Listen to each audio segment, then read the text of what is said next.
go out to Alberta. Weather's good there in the fall. I got some friends that I could go to working for. Still, I wish you'd change your mind if I ask you one more time. But we've been through this 100 times or more.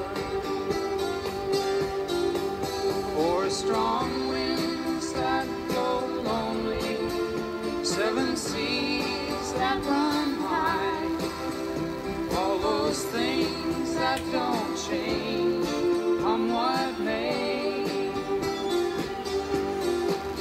If the good times are all gone, then I'm bound for moving on. I'll look for you if I'm ever back this way.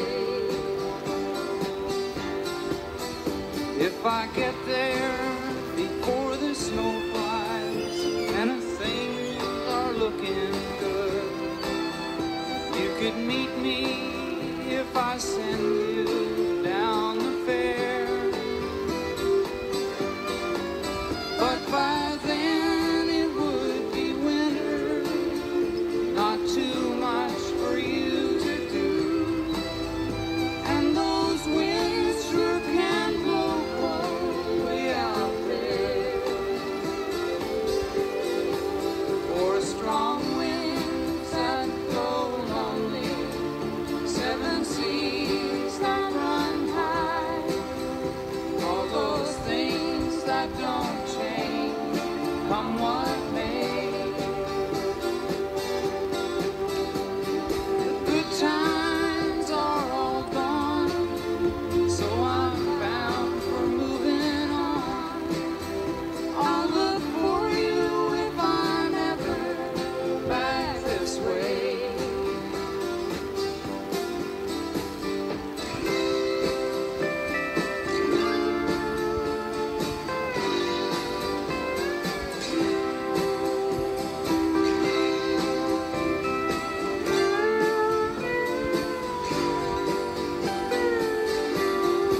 Still, I wish you'd change your mind if I ask you one more time.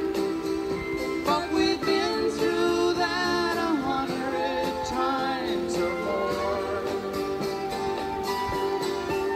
For strong winds that blow lonely, 7 seas that run high, all those things that don't change, come what may. If the good times are all gone, then I'm bound for moving on. I'll look for you if I'm ever back this way. I'll look for you if I'm ever back this way.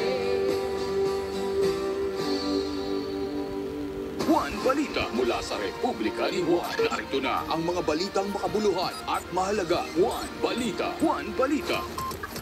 Mula sa RP1, balitang petrolyo naman. Posibleng magtaas ang presyo ng gasolina bukas ng 50 to 70 centavos per liter habang walang paggalaw sa presyo ng diesel at kerosene. Ayon sa Department of Energy, ito ay bunsod ng posibleng supply disruption sa international oil market.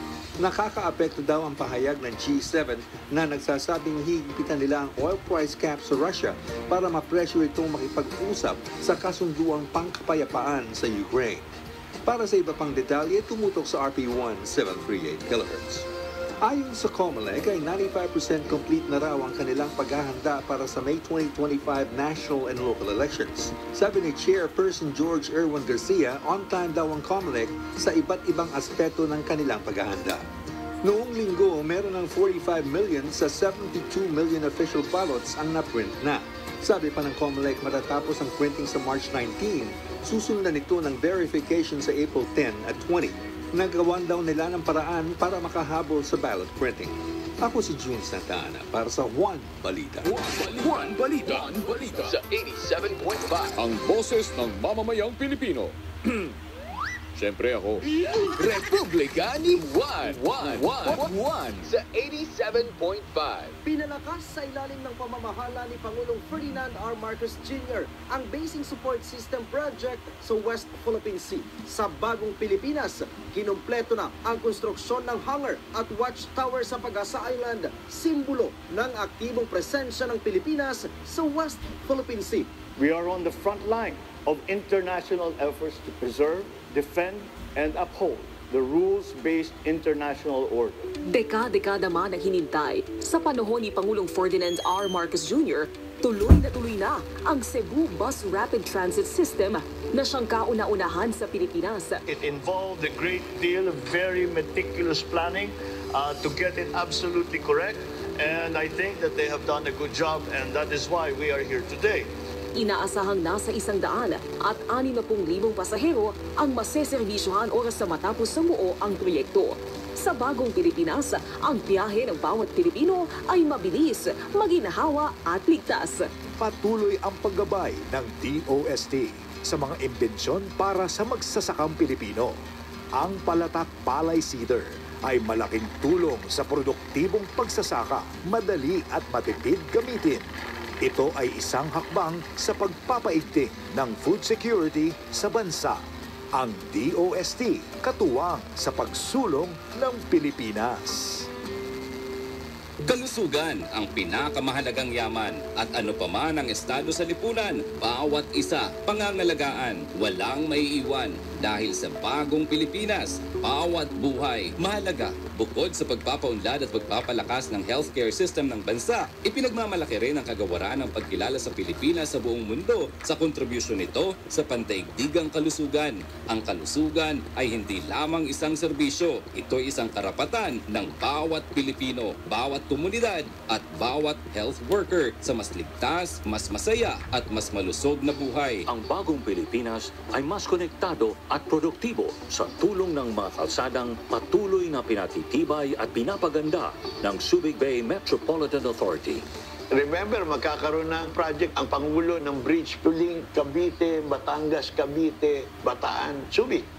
Yung road rehabilitations and road construction. Remember na ginawa ito ng mga Amerikano since 1992. So we really have to rehabilitate all the roads slowly, pagandahin pa, ayusin at laparan. Kasama ang mga matatag at maaasahan na kalsada, tatahakin natin sama-sama ang bagong Pilipinas.